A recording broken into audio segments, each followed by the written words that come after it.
back to ICRPA. Today's topic is TrueBeam digital mega voltage imager calibration.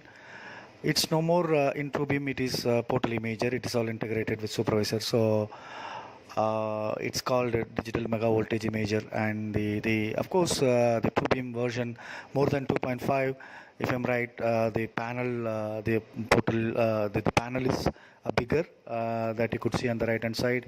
I'm not going much in deeper with the configuration of the detector panel, like resolution and all these things, but those are all things that will be easily available in the available for the colleagues. Talking about portal dosimetry, or if a physicist wanted to use the imager for the portal dosimetry, it's an interesting thing. I would like to talk something about the older version of imager. We call it as the AS500 and AS1000, and now recently it is AS1200. These 500, 1200, 1200, and all are it's just a model of image detector unit. Of course, now we will be looking into how one has to calibrate the portal the imager for using the portal dosimetry as a relative dosimetry as a pre-treatment patient verification. So, in the initial the imager and the algorithms which is used in Eclipse had a little bit of ambiguous feeling, because basically during the plan verification one may use AAA algorithms in the patient, and the same plan is being exported, the fluence is being exported back into PDIP algorithm, which is basically a 2D pencil beam algorithm. So how does it's going to be the convolution based algorithm calculated fluence, and it is being recalculated, or it is being predicted by the algorithm which is 2D. So that kind of things were going on, and again the backscatter while one irradiate the patient verification plan in delivery, the backscatter for the radiation from backscatter from the arm to the detector array, that was a challenging thing, but nowadays, now for example, this kind of a DMVI imager, they have very good shielding for the backscatter, and again, when we talk about the backscatter effect of the effect from the back from the arm, is basically it is higher in the inline direction towards the gun towards the gun. That is where your scatter comes from the arm. So, but what I personally feel that was even in the old imager, it was higher for the open big field size, like 40 by 40, or the maximum field size for the older imager was 30 by 40, for example. So that for the maximum field size, that the backscatter was higher. But most of the time when we use this portal imager for relative dosimetry as a pre-treatment verification QA for IMRT and or rapid arc. So basically the IMRT fields and rapid arc fields, though the length is higher, I mean the length is like 22 centimeter or even lesser than that, but the beamlets comes out of the machine is very small. So I think I really don't know that the backscatter of the arm for the IMRT and rapid arc field size were analyzed or not. So that's that for me it's a question, and so now, and then many authors have developed the sensitive maps for the pixels, and they have developed the 2D corrections map, which will take care of the response of the detector as well as the backscatter of the arms. So the authors have developed these kind of the 2D corrections maps, and And now I'm sure that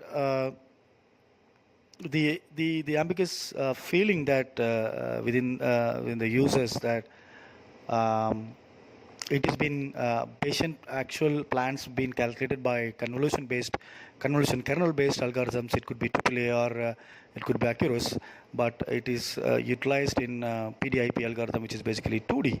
But now I'm sure that it is available. The AAA based portal dosimetry PDIP configuration algorithm or PDIP prediction algorithm is been available. I'm sure it is available for 6x only. So that's about the introduction. It's a very interesting thing to do that. The portal dosimetry, to use the portal dosimetry as a relative dosimetry, and some people, many have used this portal dosimetry detector as a transit dosimetry. So it's a big area. So we'll now see about the standard calibration one has to do with this imager and the process involved in that. So it's going to be a three-step calibration. Number one, basically system calibration. When you go into service mode, you can see in the right hand side the position unit just above the system calibration. You click that, and then you click that on left hand side calibration.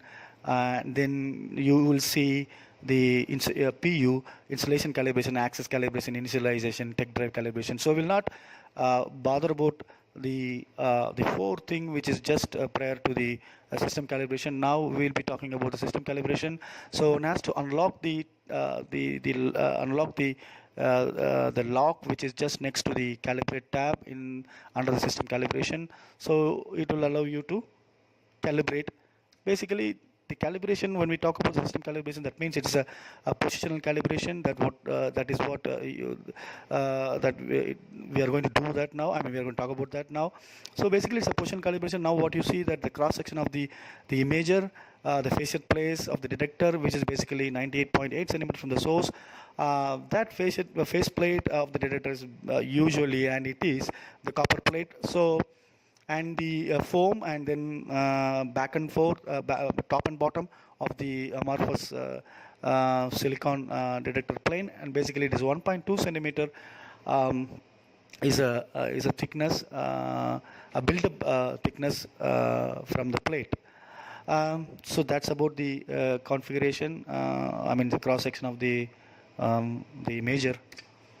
Now, when you go into the calibration, so it's going to be a six sub-step thing. So first one, what it is doing is it is going to align the arm to the machine ISO coordinate system to compensate the mounting tolerances. When you say next, and it's going to ask us to keep the gantry to 0, so you can see that whether actually 0 and actually it is required is also 0, plus or minus 1 degree. I'm sure for a machine like TrueBeam, if one does a mechanical QA in a month or once in 2 months, it is unlike that the digital 0 would even cross more than 0.3 degrees. So plus or minus 1 degree is really quite high tolerance, and it is easy to keep it or maintain the TrueBeam machine at 0 degree most of the time.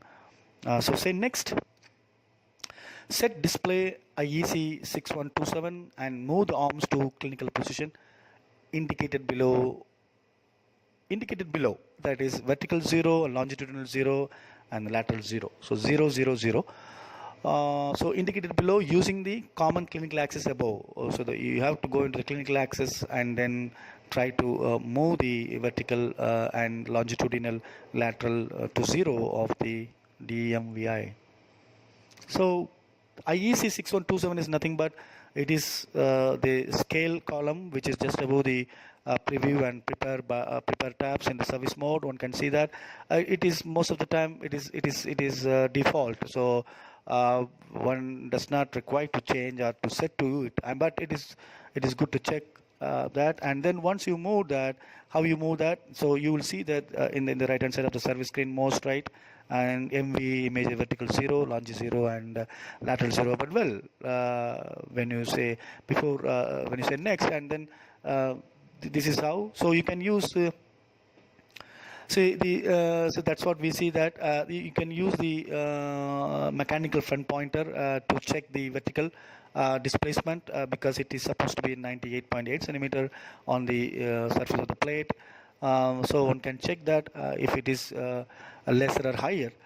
So one has to adjust accordingly, move towards up or down, and then one can use the field light and then crosshair. If you're really sure about your crosshair,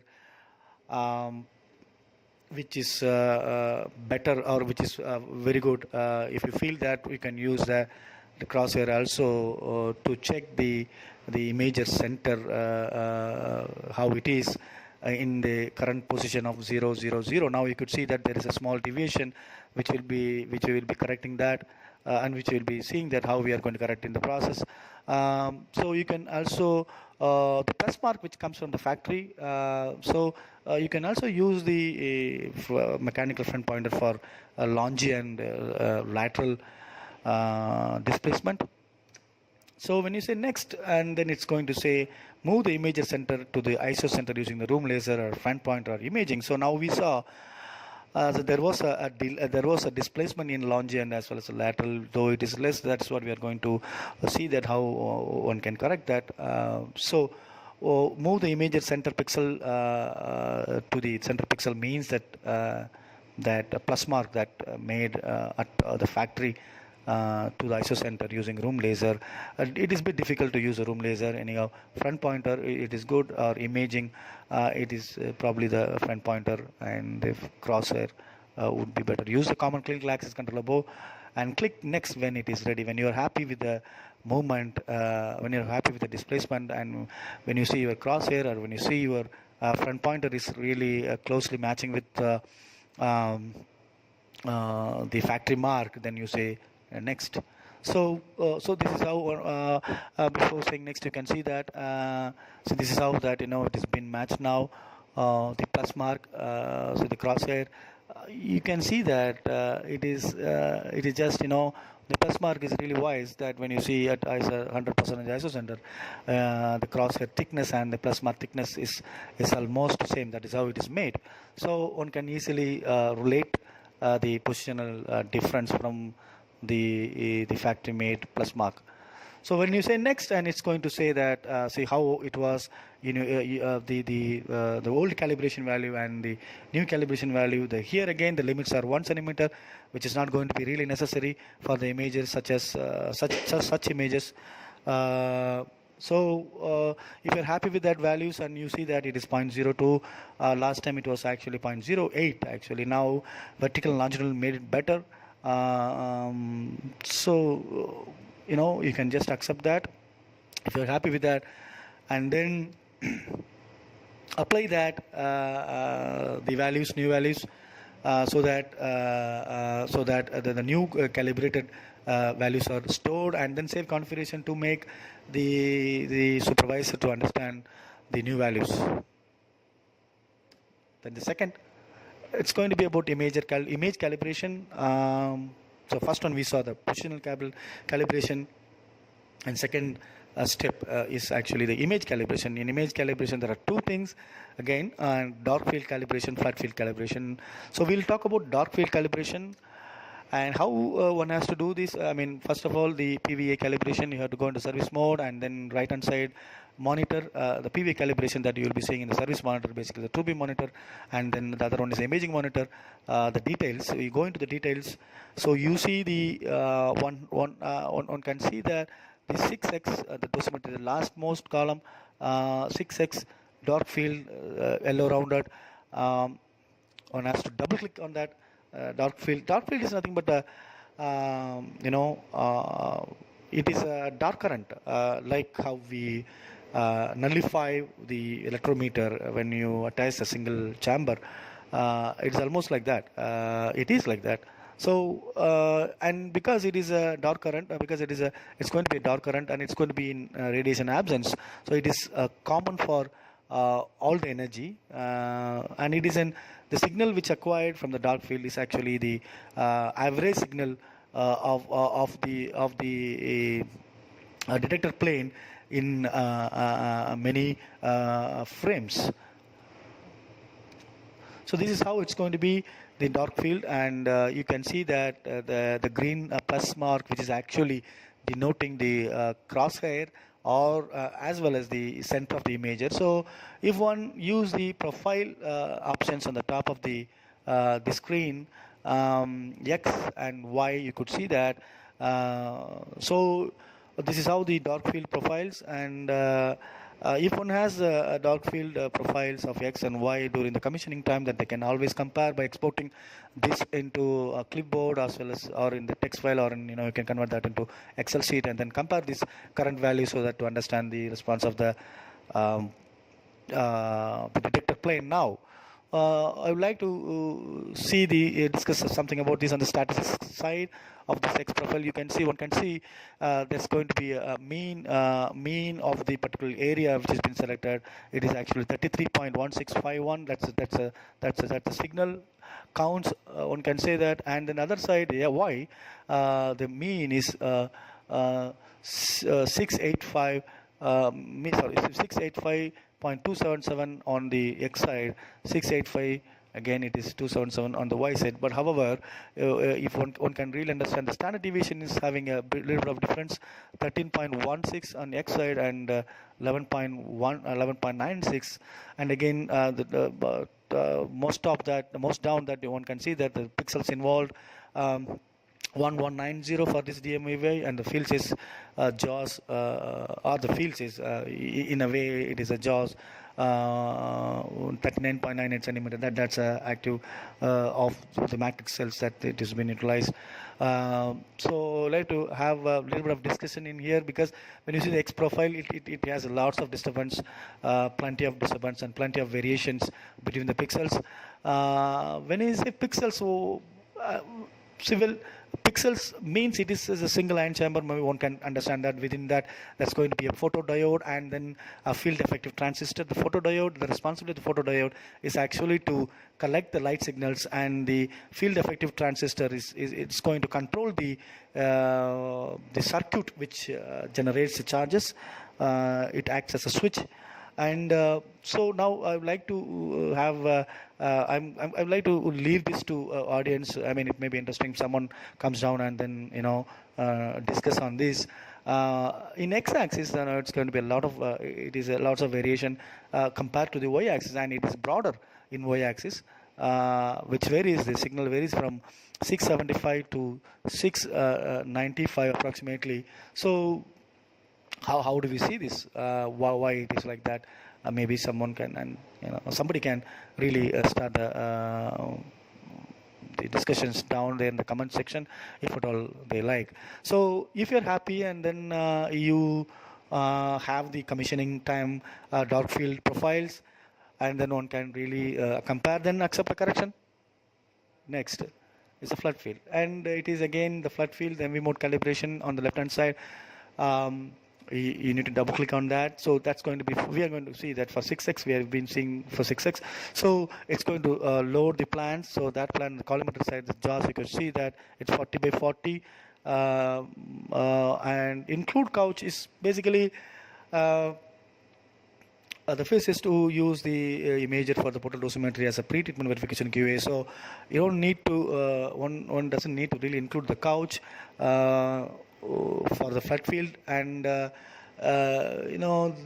physicist who wanted to try something with the transit dosimetry, have some material, have some phantom on the couch, and then try to use the imager as exit dosimetry or the transit dosimetry through the phantom. They can maybe use this include couch, so that the couch transmission might be included. And the couch rotation is 359.98, so we are not bothering because we are excluding the couch. And another thing, during the flood field calibration, it is mandatory to remove the cover of the panel. Anyhow, one will remove the cover during the position calibration itself. So it's going to be following process of the position calibration. So Once the plants are loaded, and it's going to irradiate the imager for the field size of 40 by 40, and then it's going to be more than 100 mu. The image is going to be it's going to look like that. So again, we went into the X profile and Y profile. You could see on the left hand side it's X profile, and right hand side it's Y profile. So for the fields of 40 by 40, again, this is really depends on your symmetry. If your symmetry, if symmetry is bad, or unfortunately it is bad, then that is going to be reflecting in this as well. So while calibrating your imager of this flood field, so your symmetry should be you should be sure of your symmetry for the large field size especially. So that is how it's going to look. Again, one can export this into a clipboard or as a text file. One can compare these profiles with the commissioning time, the profiles which was acquired. If they're really happy with the shape, and they're really happy with the shape now, they can accept that correction. So that's about flood field calibration. One can even see the diagonal profile in this. So though I have not shown it here, on diagonal plus and diagonal minus also can be seen or can be compared with the commissioning time, which will be really sensible. And pixel correction, so we don't consider this as actually the calibration process. Pixel correction is basically to correct the or to dead pixels. I mean, we say sometimes during the image, and this is also done for the image quality, to make the better the image quality. And basically when it is said to be pixel correction, so what it does is basically some pixels within the detector plane may not respond to the radiation on sometimes. So it is going to try to assign the surrounded pixels, a mean value of the surrounded pixels during the radiation, how much charge it was actually acquired. So the mean value of the surrounded pixels of the dead pixels will be assigned to that dead pixel. So that is what the pixel correction all about. So it is hard to accept, or hard to say that it is a calibration. So double click on the dosimetry 6x on the yellow rounded column. That's a pixel correction. So when you say that's going to show up the corrected pixels, and then one can really update the map. And it's good to keep this map. I mean, I don't think that you can export this map or anything. So, but one can keep this map as a picture file. It may be useful to see these red in color, the pixels. So how it was during the last time calibration, and now how. So update the map if you're happy with that, or you can even reset the map, do again, or you can just keep the current map how it was, and then go ahead. So that's about the pixel correction. The third one, the calibration, is a dosimetry calibration. Here again there are two things involved. One is diagonal beam profile correction, which is going to take care of the half axis hardening at the level of the detector plane. And second thing is a dose normalization, which is basically a 10 by 10 field size that we will see.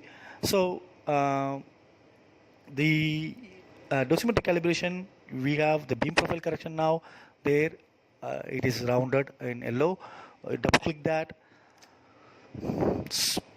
Basically one should have the profiles in hand for this, measured at Dmax, or even shallower depth than the Dmax, because the Dmax is because the detector buildup is 1.2 centimeter. So the response of the beam, the detector should understand the response of the beam at that buildup. Basically, to understand that, I mean, for the detector to understand that, So the reference profile needs to be given, needs to be given, because it is a detector plane, regardless of the beam parameters in water. It's going to have, it is expected to have the same response across the plane, but the beam is not like that. When it is being scanned in 40 by 40 in water, you will see for the larger field size, the half axis hardening at the, it's like horns, due to the scatter as well as the beam spoiler, so-called flattening filter itself. At the shallow depth, it is higher, and when you go into the down, deeper and deeper, it is lesser. So, but when you compare, when you think about the detector plane, which is basically 1.2 centimeter, is an intrinsic buildup, and again, it is a different material like copper plate in the surface and the foam and then amorphous silicon itself. So, the path length to that detector plane during the irradiation, it is not actually is going to be 1.2 centimeter. It's going to be different. So, to make the detector plane understand, though the detector is going to have the same response because all detectors are same in size and in this and the spatial resolution, but the beam is different because of the inherent horns produced in the large field size. So to make the detector understand, this beam profile correction is required, and if it is diagonal, so it's going to cover the bigger region of the detector plane, and this will be applicable for flood field as well as the dot field images as well. So that means to say it will correct them as per the standard calibration procedures.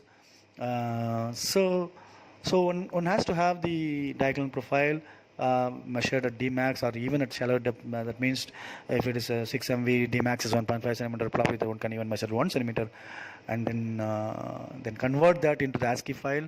ASCII file is going to be .asc, and once that is converted, you can just change that .asc to CDP, and then get into the TrueBeam station in D:, access the VMS OS and app data, TDS and input imaging and beam profile folder.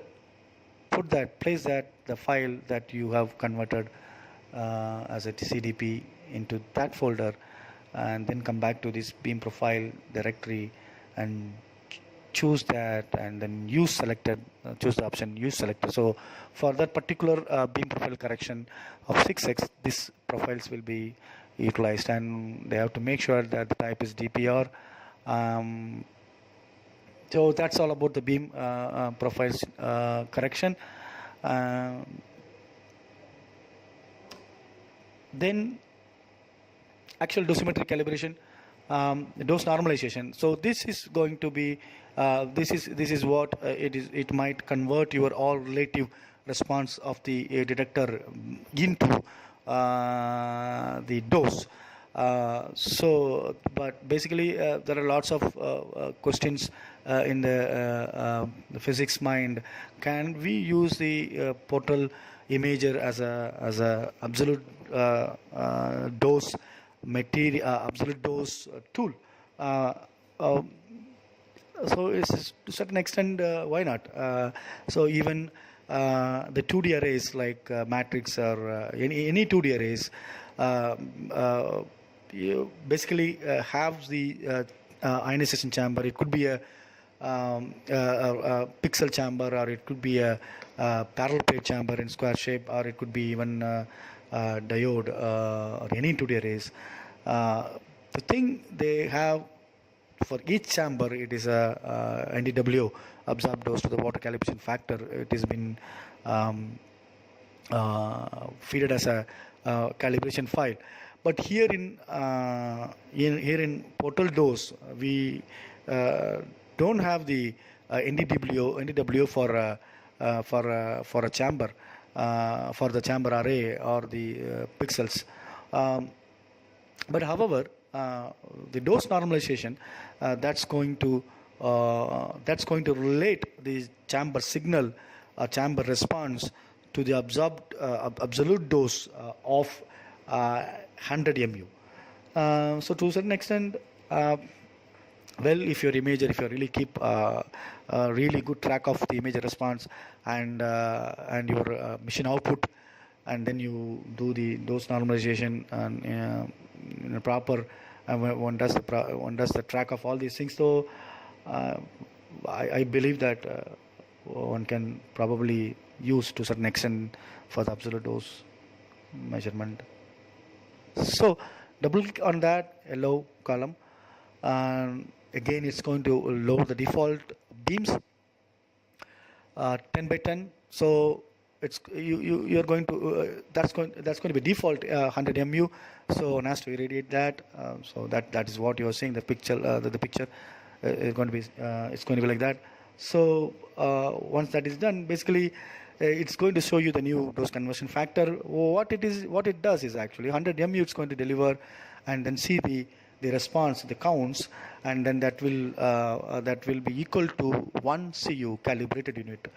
So basically, when one delivers 10 by 10 field size, the detector plane is at 100 centimeter STD, source to detector distance. So the total response of the detector is equal to calibrated unit of 1. So one can really understand the current the percentage of variation, how much is the percentage variation of the old and current new dose conversion factor. And again, it is very important to do while you do this, and while one do this, one has to really sure about the variation of his linear accelerator output. There is no document to say that your the linear accelerator output should be less than 0.5% when you are doing dosimetry calibration, or less than 0.8% or less than 1%. So, but when you really relate to the output constancy in day-to-day practice, it is 2%. So it is it should be less than 2% in a large picture. But it is good to do the dosimetry calibration of the imager, all the whole process, when you feel like you want to do that during the absolute dosimetry of the machine. So that's all about the total dosimetry, the calibration of the imager process. So we will see you with other topics. I'm sure this will be an interesting topic for the junior colleagues, and this is all about what we spoke is TrueBeam related platform, the options and things like that. But the colleagues who works in Clinac X or even in lower version, there it is handled in a different way. They have the service monitor to go there to do that in a different options, but one can always email to the vendor, the learning section, education section, and ask for the manuals. So they would send you the manuals to do to follow the people that who has a Clinac X or even lesser, and they have the document as well. So it is good to go through that and to have the close eye on the detector response. And one more thing from our experience, that what we noted is it's very important to really closely look into this imager response if you wanted to really rely on so much QA of photodosimetry. So if it is a new machine, it is good to do these and to check these response once in I would say once in 2 months, and then have a track record on your own department, and then one will understand that when this is actually the response is it is not varying really much between the months, and one can really understand the response even much before during the commissioning time to understand the response. One can have the baseline data such as linearity of this, and ghosting effect is another thing. It's really reduced in the current detectors, and output constancy, and one can even check the open profiles and then go ahead with that. And then next to this, as a fourth step, it is not a calibration, but to check the calibration, there will be a test image. Again, this test image will load, when you double click on that, this test image will load again the 10 by 10 field size. It would be better if this test image is being loaded for even 35 by 35 at least, so that you, when I say 35 35, you could see, or one could see the tail of the profile. And again, if the test image has been performed within the software for 35 by 35 fields instead of 10 by 10, so the physicist will understand how good the calibration process for now or with this imager. So the test image, if it is for 35 by 35 fields, that's for large fields, though MRT and rapid arc beamlets are not so much. But when basically one says a calibration for the total array, the maximum field size, so this test image could be 35 by 35 to see the profiles in X direction, Y direction, and diagonal plus and minus, and to compare with the commissioning data. Thank you all.